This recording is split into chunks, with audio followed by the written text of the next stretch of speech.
and everything. I said, man, they're going to fuck me up. This is going to be my last day on earth, because it was all F.O.I, man, inside this big, I think it was in the armory or something. I can't remember exactly where it was, but I said, I better get the hell out of here. I walked out. On my way out, I snatched off my bow tie, and I got out of there. I said, that's it. I had enough of this. And this was, I'm trying to remember the sequence between, no, Elijah Muhammad was still alive. He died a few months later. This was in 1975. Yeah, man. Yeah. Rough times. Now let me add this. At the time, I had moved from one location to the other. I wound up moving to Far Rockaway. And I met a lot of good brothers out there in Far Rockaway. In fact, this is where those incidents took place, the beatdowns. It took place in Far Rockaway. We were renting a makeshift temple from out of a community center in the housing project of the Edgemere housing project. That's where it was. We were using a little community center for our little satellite temple. I just got distracted on where I was going with that. I just got distracted. I hope that comes back to me, because there was something important I wanted to say. Damn, I lost that thought. But maybe it'll come back. Okay, let's continue. Oh, I think I got it back. I think that thought came back to me. You know, the brothers out there were always threatened and commanded to sell Muhammad Speaks newspaper. I was out there way before the final call came in. I was around when Muhammad Speaks was the popular newspaper of the Nation of Islam. One day we were called to a mosque. It was me and about 7 other brothers. We call ourselves the Magnificent Seven, some good brothers, some very great brothers. We were called to a mosque in Brooklyn. I think it was Brooklyn, mosque number 7B, I think it was, in Brooklyn, Bedford Avenue or something like that. They got us in this mosque. They took us to like 3rd floor. They lined us up and started threatening all of us. You know, some captains, some F.O.I soldiers. They said, we'll throw you all out the window. We'll throw you out the window. No one's going to miss any of y'all. You hear all that noise. I hear the noise. And they happen to do it now when we're recording. And they're right near the window, too. Let's take a little break, and then we'll get back to this. Maybe they're going to leave soon. Okay, they're starting to leave. We can continue. Okay. While you were in the Nation of Islam, were you able to convince anyone to join? That's a very good question. While I was in the Nation of Islam, was I able to convince anyone else to join? I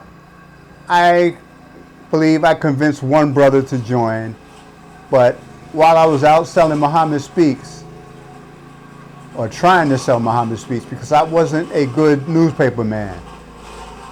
They came back with the noise, huh? Let me continue to talk. I wasn't a good newspaper salesman, but I was good at recruiting people to come listen to the minister. I was very good at recruiting people to come hear our minister teach at the temple or at the mosque or at any satellite mosque we had, any makeshift mosque we had. I would go in these dangerous bucket of blood bar and grills, and I would recruit gangsters to come listen to the minister, and they would show up. I would be surprised when they would show up.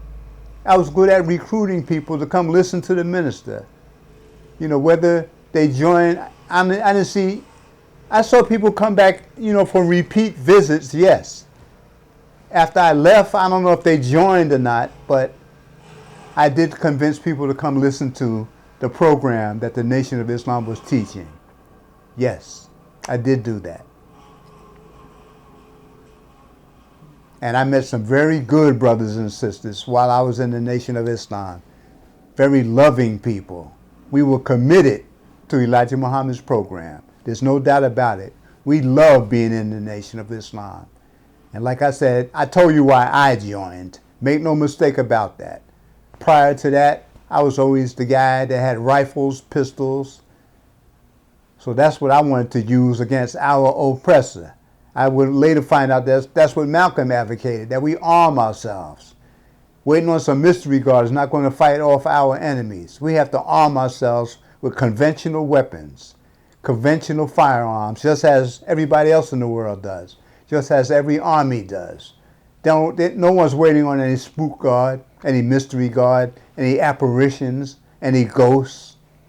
No, no, no.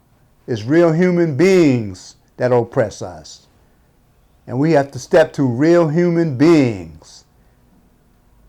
That's very realistic. I ain't about no bullshit. I'm not spooky. I'm not spaced out.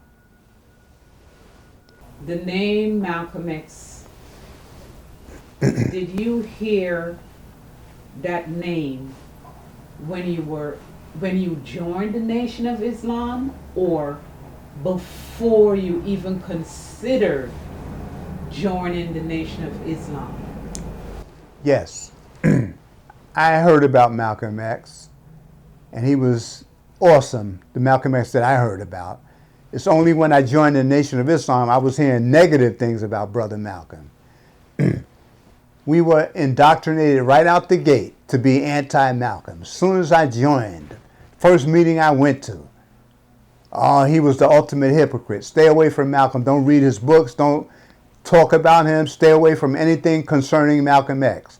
He was the ultimate hypocrite towards the Nation of Islam and Elijah Muhammad. That's what they taught. I hope they're still not teaching that, but that's what they taught.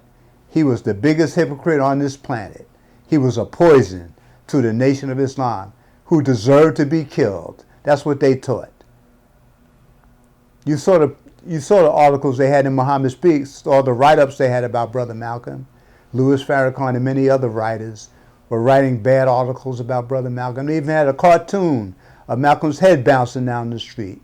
The head had horns on it, and the head was bouncing down the street, indicating and suggesting that Malcolm's head be cut off.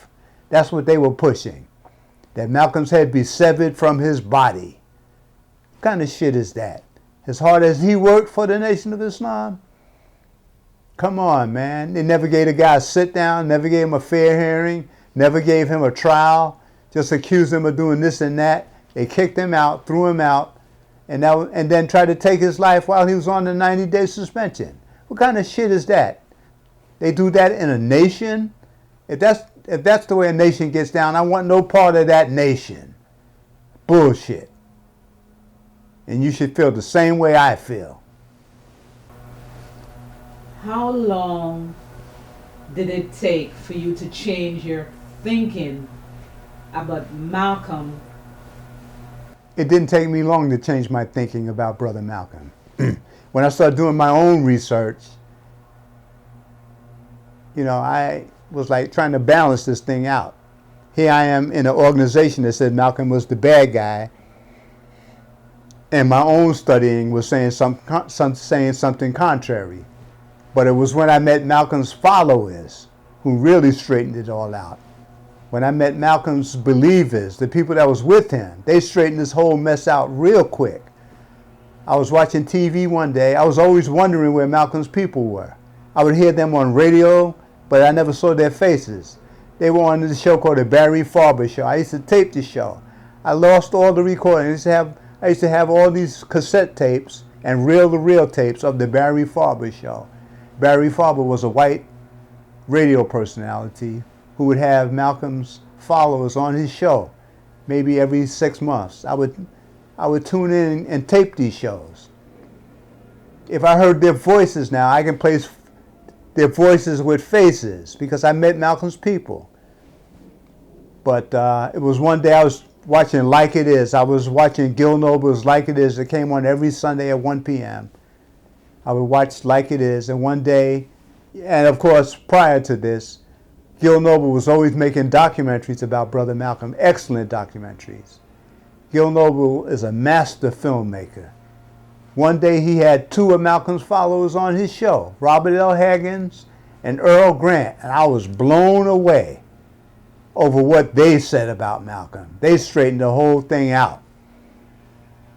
And then about a week later, I was riding the subway train. I was riding the train to work, and Earl Grant stepped on the subway train.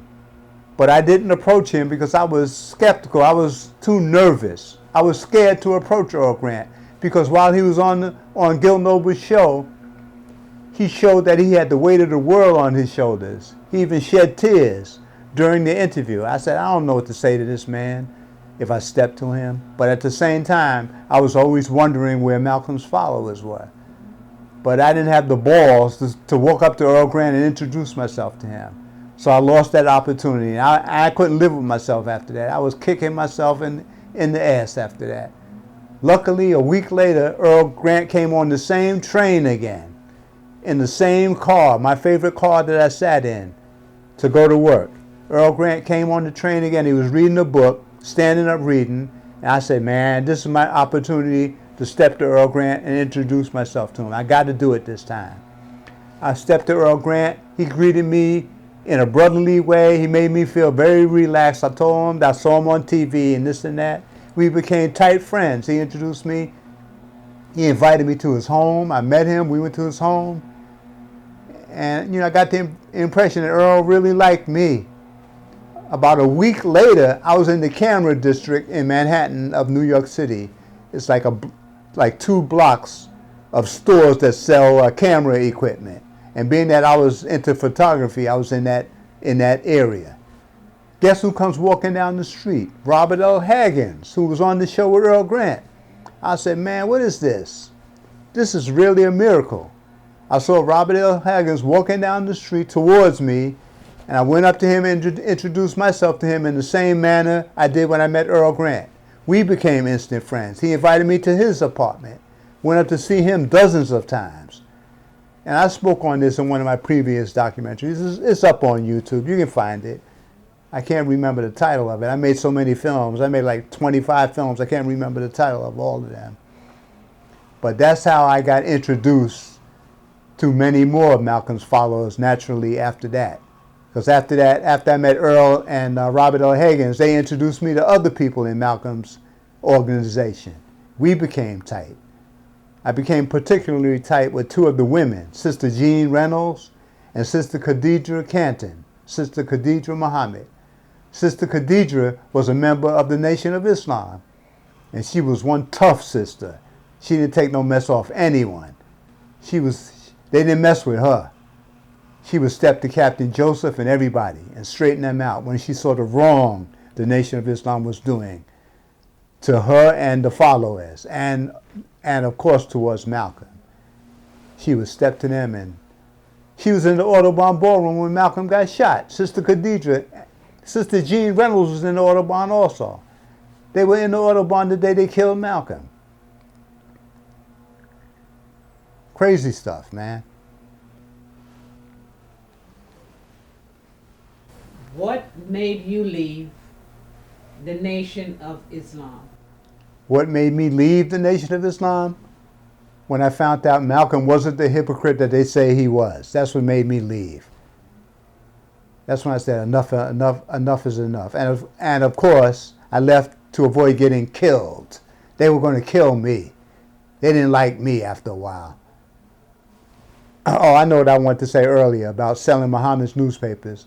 I wasn't a great salesman with the newspaper, but I was a great recruiter. I was a great fisherman. I fished people to come join, not to come join, but to come listen to the minister in the Nation of Islam wherever I went, wherever I was. Another important thing that I want to say is that my first minister, the first minister that brought me into the Nation of Islam, was named Minister Victor 7X. Minister Victor 7X, who was also known as Baby Farrakhan. He was that dynamic in his teachings. He was awesome. He held your attention. He grasped you by your collar and wouldn't let go whenever you heard him teach. He taught out of a satellite mosque in a tough area in Jamaica, Queens called Supton Boulevard. Supton Boulevard. We had a little mosque there, a little satellite mosque. And that's the mosque where I started seeing Lance Shabazz sitting with his family. I would see Lance at every meeting. I never went over to Lance and said anything to him. He was much younger than me, but I would see him all the time. And I always considered Lance a true believer. I would look over at Lance and he would be enthused over the teachings being said by our minister. Lance is a true believer. Me and Lance were friends later on, but we went separate ways because Lance stayed with the Nation of Islam. Lance stayed with the teaching of Elijah Muhammad. I went with Malcolm. I wasn't with Malcolm. I was only 12 years old when Malcolm got assassinated. But Lance and I went separate ways. And of course, you know Lance, he's the famous author of a book, and he's famous for being a talk show host. On YouTube, he used to have hundreds of shows, pro and con, about the Nation of Islam. Lance removed all those shows. I wish they were still up. Some great information being spoken about the Nation of Islam through talk show host Lance Shabazz. He needs to condense all that onto a DVD and put it up for availability. Important information. Oh, I want to say this also. I want to say this about some books. Let me ask the question. What are you going to ask? I noticed that you have a few books in your hand. Would you like to elaborate on them? Okay, that sounds good. Okay, let me turn this on, then you can do that.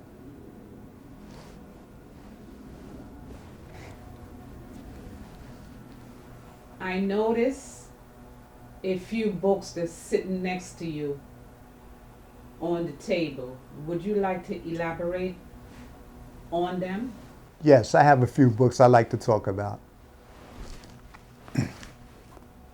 One of the books is called Malcolm X, The Man and His Times, edited by Dr. John Henry Clark. A lot of what I'm going to say pertains to the information in this book, and in particular, a chapter written by Earl Grant. I think it's titled The Last Days of Malcolm X. That's what I'm going to cover in this book. Another book I'm going to cover is this book, written by Les Payne and his daughter. I'm going to speak a lot about this book in the presentation that I'm going to speak about, that I'm going to address. Another book that I don't think I'm going to cover in particular, but I'm going to address some of the things that I adhered to when I converted to Orthodox Islam. Some of the principles in this book I converted to during my adventure, for lack of a better word, in Orthodox Islam. I'm going to cover that either in this documentary or in an upcoming documentary. That book is called Sacred Rage, The Wrath of Militant Islam, that applied to my militancy. But let me say something briefly about this book. This book mentions the fight that others pursue, Sunni Muslims and other types of Muslims. I don't fight anyone's fight anymore. I don't fight outside African Americans or foundational Black Americans fight. I don't support other people's fight when we have our own fights to fight.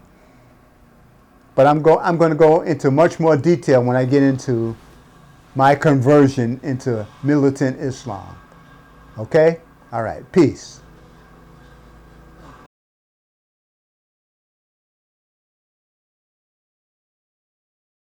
As a former member of the Nation of Islam, what were some of the pros and cons? Some of the pros and cons, speaking from the standpoint of a former member of the Nation of Islam, the years of 1965 until 1974.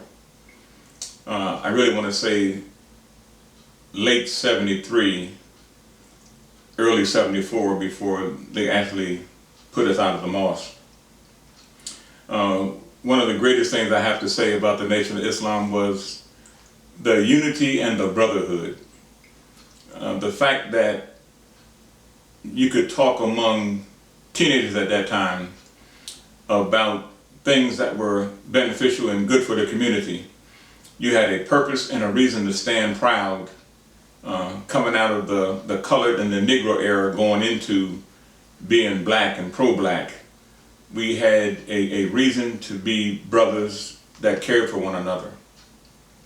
I would like to say that the seriousness in which the lessons were that we was learning, the teachings from under the Honorable Elijah Muhammad, as far as the building, the doing for self, having our own hospital, having our own farmland, just being able to do, for the black community.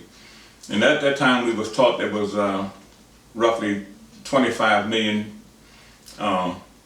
black people in America, and the Nation of Islam was the group that had the best plan to provide for 20 million black folks at that time. The building a nation was so, it meant so much to me to be a part, even though I just carried the bricks for the building. With the promises of the 3-year economic program, the hospital that they was building, the farmland that they already acquired, the things that they were doing, their own universities, their own barbershops, their own bakeries, their own food stores, their own warehouses, their own truck line. I mean, it was just something to be a part of in the 60s and 70s that made a strong impact on black folks. I would like to also mention that respecting and protecting black women, that was probably high up on the list, because we were taught that a nation can rise no higher than the woman. So our goal was to push our women higher than the standards that they were living by, and push them to a pinnacle where we had to supply them of the queen's needs as a king, and do the things that we're supposed to be and expected of us as black men. The clean mind, the clean body, the clean community.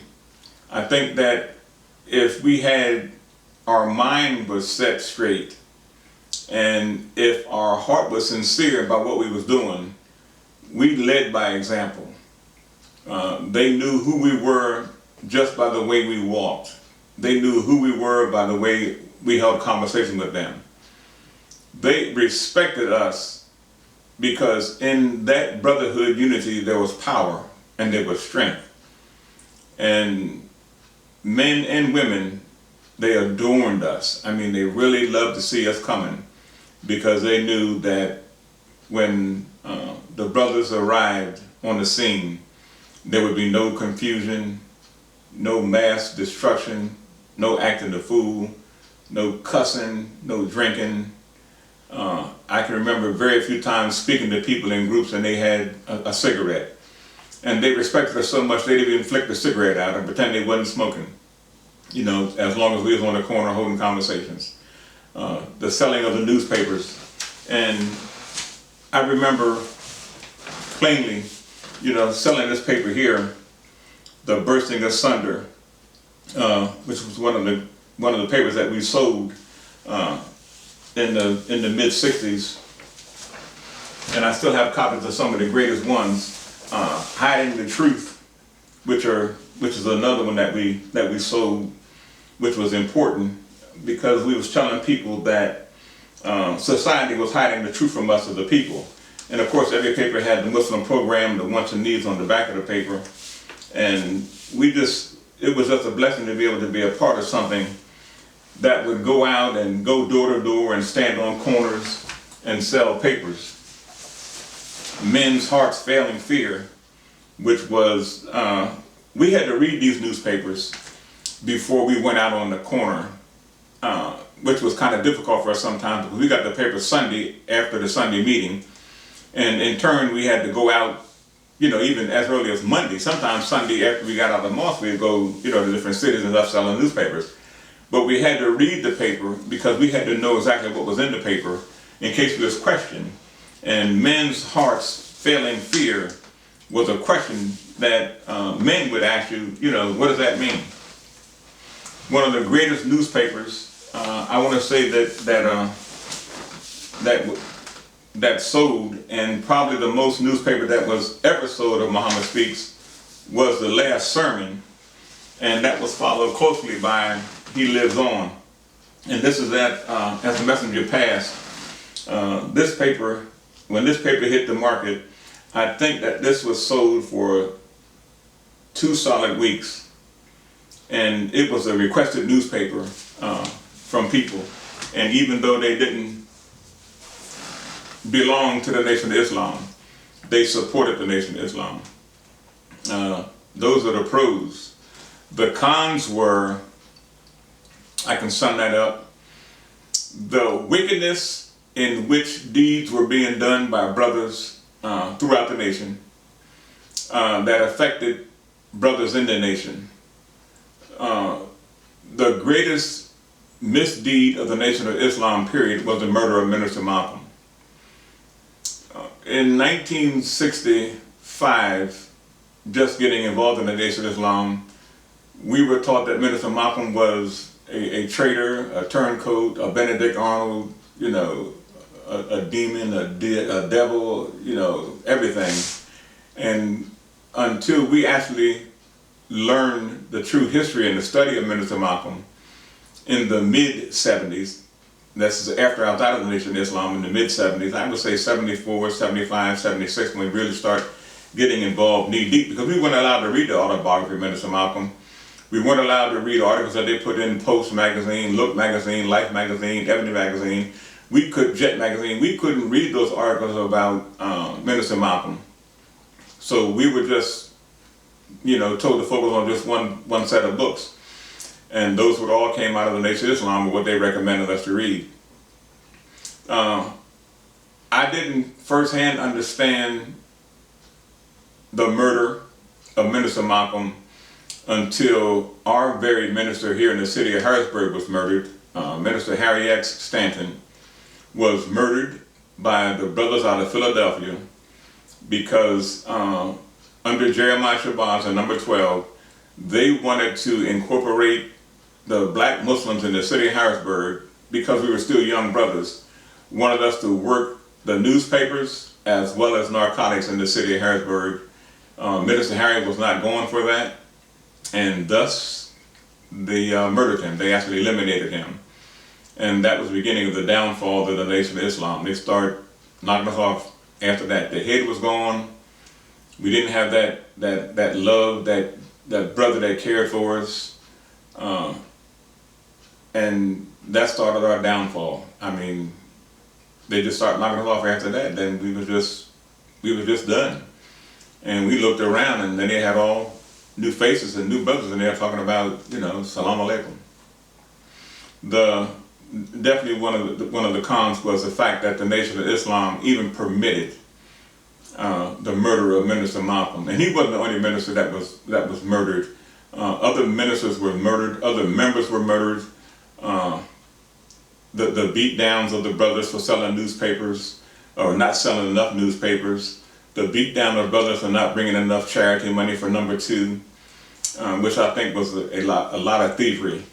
But I think that Minister Malcolm summed it up best when he said the Nation of Islam was a beautiful thing until niggas got involved. And that's the pros and cons of when I was in the Nation of Islam.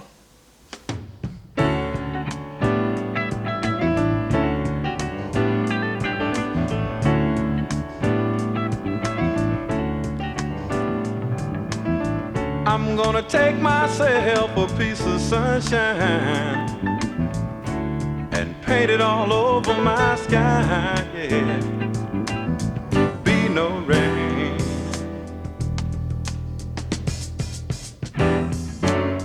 be no rain.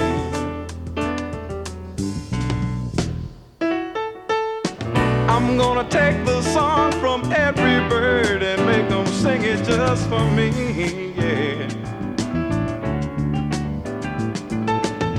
Birds got something to teach us all about being free, yeah.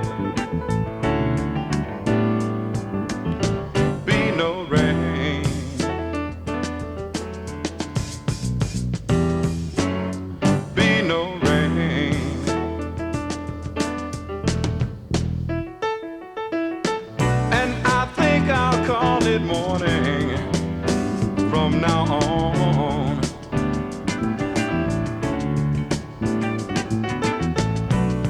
Why should I survive on sadness and tell myself I've got to be alone? Why should I subscribe to this world's madness, knowing that I've got to live on? Knowing that I've got to live on. Knowing that I've got to live on. Yeah, I think I'll call it morning from now on.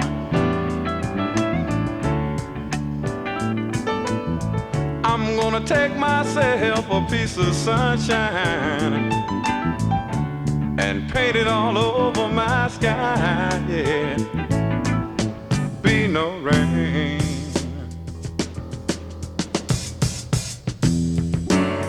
Be no rain.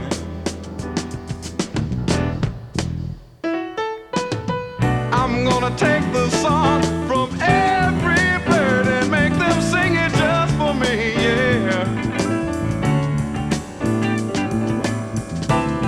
'Cause why should I hang my head?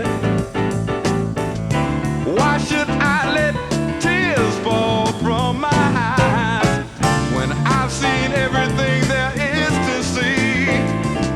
And I know that there ain't no sense